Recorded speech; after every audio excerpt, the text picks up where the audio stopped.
Так, всем привет, ребята. Короче, я купил для опорно-подшипника для этой верхней части. Ну, типа того-то, шашка это называется. Вот, болт отвернул, я немножко притянул. Теперь сейчас будем вставлять вот эта резинка. И вот, и кажется новый, хороший. А посмотрим на старую.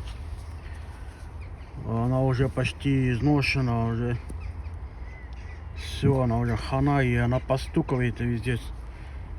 Даже да. Здесь то же самое, вот и здесь то же самое. Здесь я установил нового опорника. Не знаю, посмотрим, как она будет себя вести, как она будет работать.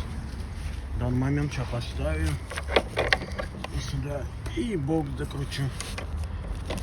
Ну, и довернуться этим попробуем.